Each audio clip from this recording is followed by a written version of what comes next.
mentions it in the purport here. Um, in this paragraph, Prabhupada mentions the characteristics of the pure devotional service. So there are 6 total. We have Kleshagni, Shubhda, Moksha Lagudakrit, Sudurlabha, Sandrananda Visheshatma, and Sri Krishna Akarshani. So Kleshagni means that pure devotional service will give immediate relief from all kinds of material distress. And Shubhda means that it is a beginning of all auspiciousness. Sudurlabha means it is very rarely achieved. Moksha Lagutakrit means pure devotees do not desire any kind of liberation. And Sandrananda Vishesh Atma means it gives one concentrated transcendental pleasure. And Sri Krishna Akarshani means that pure devotional service attracts Krishna. So there are 3 levels here mentioned: sadhana bhakti, bhav bhakti, and prema bhakti. So in sadhana bhakti, we have these 2 qualities, Klesha, Agni, Shabda. In Bhav Bhakti, we have these 4 qualities total, and Prem Bhakti has all the 6 qualities. So, just to give a definition of Sadhana Bhakti is of 2 types. We have Vedi Sadhana Bhakti and Raganuga Sadhana Bhakti. So, Vedi Sadhana Bhakti means that we are doing bhakti as a matter of duty, and Raganuga Bhakti means it's spontaneous devotional service. So, when we do bhakti as a matter of duty, like even if we don't have taste, we rise early in the morning, we chant our rounds, we attend Mangal Aarti, follow the 4 regulative principles. If we keep on following this process sincerely, then automatically we will start to develop taste for these things, chanting and hearing, and then our activities, devotional service will become spontaneous. We'll reach to the Raganuga stage. And then Bhav Bhakti is the next level, which is devotional service in ecstasy. And then Prema Bhakti is the next level, devotional service in Prema, Krishna's love. So today we are going to talk about Klesha Agni, the characteristic of pure devotional service. So in the last class we discussed um, that this cycle of sinful reactions, how it starts from ignorance, how one when one commits some sinful activity, then the sinful activity leads to kutam, which is sinful inclination, and bijam, which is sinful desires, and that drives us to do the same sinful activity again and again, and so the cycle of suffering continues birth after birth. So Arjuna asked Krishna in Bhagavad Gita, what is it, Krishna, that even a person knows that something is wrong and he will suffer for it, he'll still continue to do the same sinful activity again and again? So uh, Arjuna asks, by what one is impelled to sinful acts as if engaged by force? And Krishna replies, Kama esha, Krodha esha, Rajoguna samudbhava, Mahashano Mahapapma Vidhi enam iha verinam. So Krishna is saying it is lust only, Arjuna, which is born of contact with the material mode of passion, later transformed into wrath, which is the all-devouring sinful enemy of the world. So this lust is just like a fire. If you let the fire go out, it will go out by itself after some time. But if you put more and more fuel in the fire, then the fire gets bigger and bigger. Avratam jnanam etena jnanino nityaverina kamarupena kaunteya dushpurena analena cha. Krishna is saying that the pure consciousness of the living entity is covered by his eternal enemy in the form of lust, which is never satisfied and which burns like fire. So how do we conquer this most the biggest enemy of ours, this lust? Krishna gives the answer. Tasmatvam indriyane adau niyama bharatarshaba papamanam prajahi he enam jnana vijnanam nashanam. In the very beginning, curb this great symbol of sin, lust, by regulating the senses and slay the destroyer of knowledge and self-realization. So Krishna is saying we need to regulate the senses. Prabhupada writes in this purport of this verse, lust is only the perverted reflection of love of God, which is natural for every living entity. But if one is educated in Krishna consciousness from the very beginning, that natural love of God cannot deteriorate into lust. When love of God deteriorates into lust, it is very difficult to return to the normal condition. Nonetheless, Krishna consciousness is so pure that powerful that even a late beginner can become a lover of God by following the regulative principles of devotional service. So from any stage of life, or from the time of understanding its urgency, one can begin regulating the senses in Krishna consciousness. Devotional service of the Lord in turn this lust that we have into love of Godhead, the highest perfectional stage. So pure devotional service is so powerful that not only it can mitigate the suffering that we are facing right now, it also mitigates the cause of the suffering, the real cause of the suffering, the desires and the inclinations for sinful activity, this lust in our heart, which is the cause of all sinful activities. This lust can be converted into love for Krishna through devotional service. So we have to do two things. We have to restrain our senses, and we also have to immerse our consciousness in devotional activities. So both are needed. So Krishna says in Bhagavad Gita, Yatato hi ape kaunteya purushasya vipaschita indriyani pramadhini haranti prasabam manaha. These senses are very strong and impetuous, and they forcibly carry away the mind of even a man of discrimination who is endeavoring to control them. And he gives an example, just like a strong wind sweeps the boat, sweeps away the boat on the water. Even one of the roaming senses on which the mind focuses on can carry away the man's intelligence. But then Krishna gives a solution to this. Tani sarvani samyamya yukta asita matparaha vashehi yasyendriyani tasya pragna pratishtita. But one who restrains his senses, keeping them under full control, and fixes his consciousness upon me, is known as a man of steady intelligence. So one must restrain the mind and senses from whatever is unfavorable for pure devotional service, and simultaneously one must fix one's consciousness on Krishna. रागद्वेष विमुक्तेस्तु विषयानिन्द्रियैश्चरन् आत्मविषयैर्विधेयात्मा प्रसादमधिगच्छति.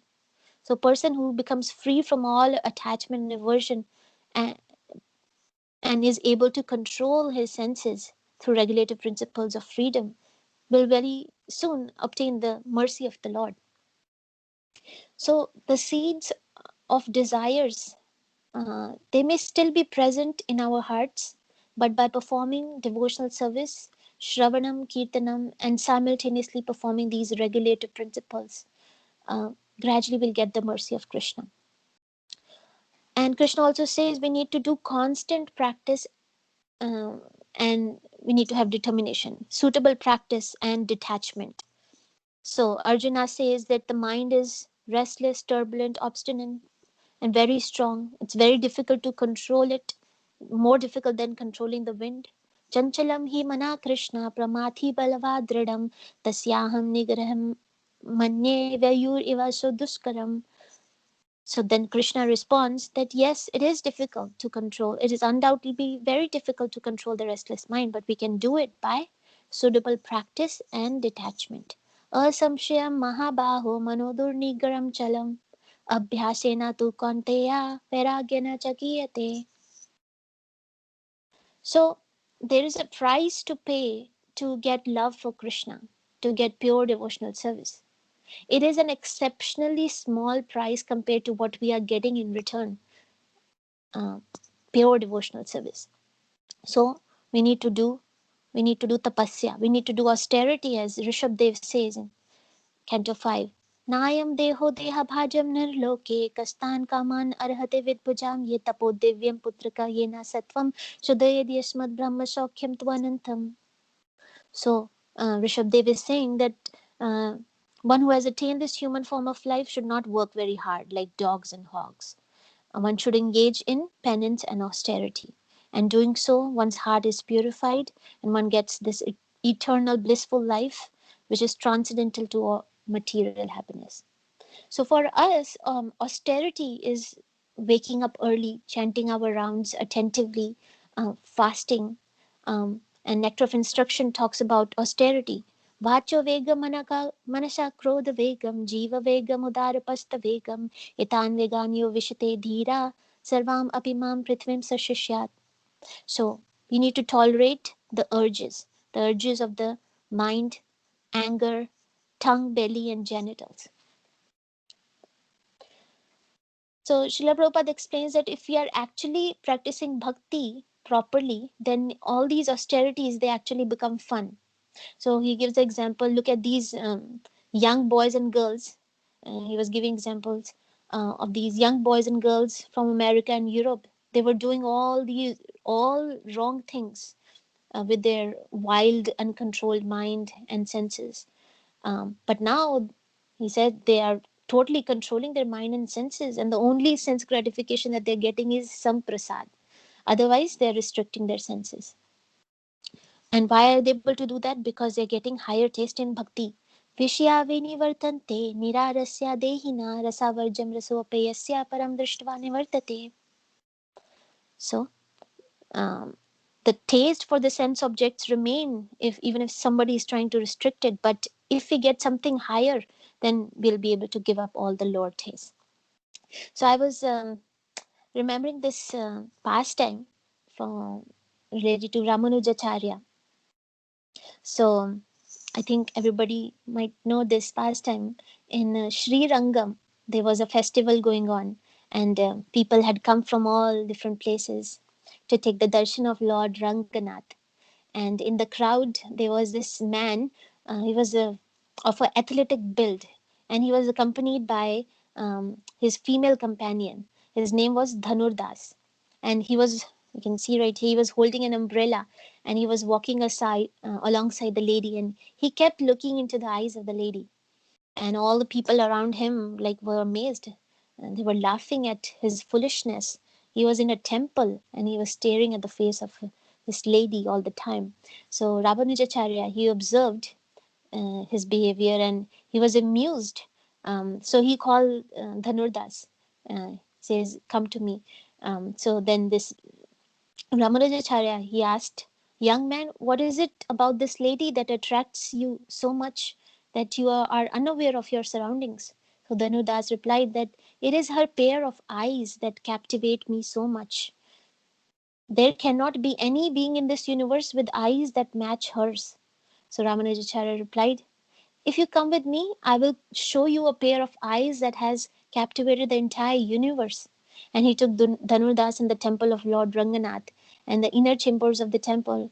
Ramanujacharya, he pointed to the image of Lord Ranganath, the Lord of Universe, who was reclining upon his serpentine um, couch. And so Dhanurdas, by the mercy of Ramanujacharya, he became so enamored by the Lord's features, especially his eyes, which are lotus petal like eyes.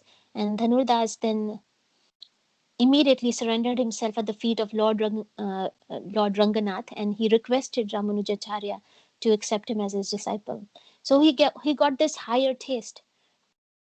Prabhupada also says, one who has tasted the beauty of Supreme Lord Krishna in the course of his advancement in Krishna consciousness no longer has taste for dead material things.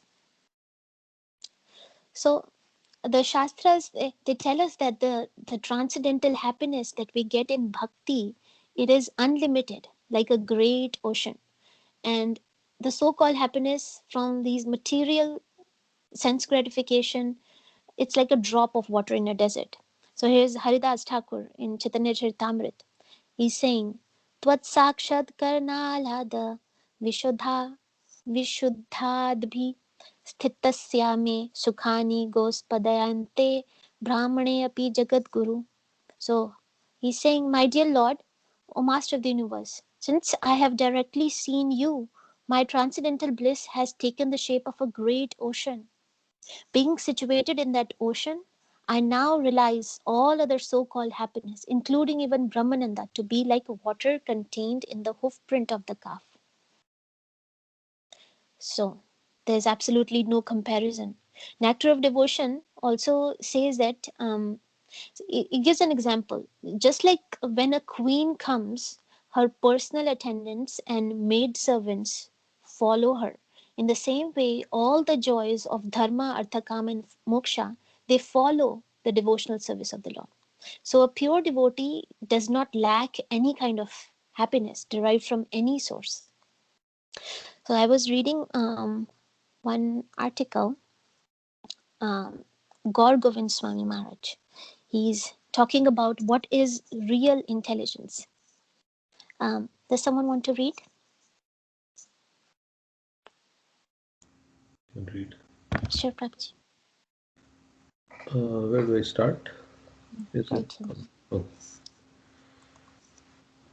So, Real Intelligence, Srimad Gaur Govind Swami, 24th November 1989. Okay, conversation. Those who are intelligent never ask Krishna for anything. They only want Krishna. Although they may apparently seem to be very poor, wretched, and distressed, actually they are very, very wealthy persons. Therefore, they are known as Maharajas, kings of kings, kings of the kings. Great kings come and bow down to them. There was once a very opulent king who was also very charitable.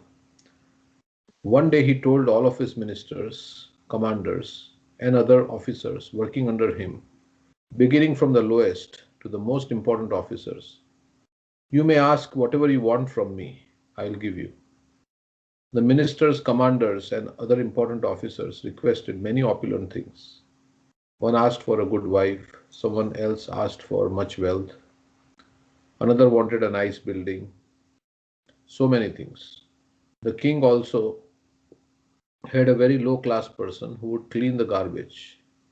He was a very poor sweeper. The king asked him, "What do you want?" The sweeper said, "O king, I don't want anything. I only want that your lotus feet will touch my poor humble cottage. This is all I want. I don't want anything else from you." He was the most intelligent person because he didn't ask for wealth, a promotion, or any of the other things that the others had asked for. He only wanted that the king would come to his humble cottage. The king granted his wish. "All right, on a certain day we'll go." When a king goes somewhere, he never goes alone. He goes with all of his paraphernalia, ministers and commanders, with great pomp and ceremony, and in a grand procession. And whenever the king stays, royal palaces should be built. Otherwise, how would the king stay there? Thus, in order to receive the king, the sweeper's humble cottage was transformed into a royal king's palace. Consider what this sweeper got and what the others got. The sweeper was intelligent. Therefore, in his Sikshashtaka, verse 3, Mahaprabhu has said, "Na dhanam na janam na sundarim kavitam va jagdishishakamaye mama janmani janmani ishware bhavatat bhakti rahetu ki tvai." O Almighty Lord, I have no desire to accumulate wealth, nor to enjoy beautiful women, nor do I want any number of followers. I only want the causeless mercy of your devotional service in my life, birth after birth. This is an intelligent prayer, intelligent pratana prayer. I don't want anything. I only want to serve your lotus feet. Like the sweeper who only wanted the king to place his feet in his home, we should only want that Krishna's lotus feet be there. It may seem that this is an ugly or wretched place, but no, it is Krishna's place. Brahma Samhita 529 states, Lakshmi Sahasra Shatasambhrama Sevyamanam. Innumerable goddesses of fortune will come to serve Krishna. Such a person who prays for Krishna is the most intelligent person. Krishna is Purna Brahma. He is completely full. If one has Krishna, how will there be any shortage? One who understands this has real intelligence. Thank you, Prabhuji. So, like Sanjay at the end of Bhagavad Gita, He says, Yatra Yogeshwar Krishna, Yatra Partha Dhanurdhara, Tatra Shri Vijayo Bhuti Dhruva Nitir Matir Mama. Wherever there is Krishna, the master of mystics, and wherever there is Arjuna, the supreme archer, there will certainly be opulence, victory, extraordinary power, and morality. So, when we get Krishna, or when we get love for Krishna, we get the happiness derived from all other sources and much greater than that. So, the real intelligence is that we only ask for Krishna or Krishna Prem. Then we will have everything that we need. And asking Krishna for some material desires is just like you are going to a billionaire or a trillionaire and asking for few cents. That's not intelligence. So that's what here you were seeing. Some people were asking for small, insignificant things. It's like asking for few cents to a person he's a billionaire. So we should ask for the highest. Ask for Krishna himself. So we have Dhruva Maharaj. When he saw Vishnu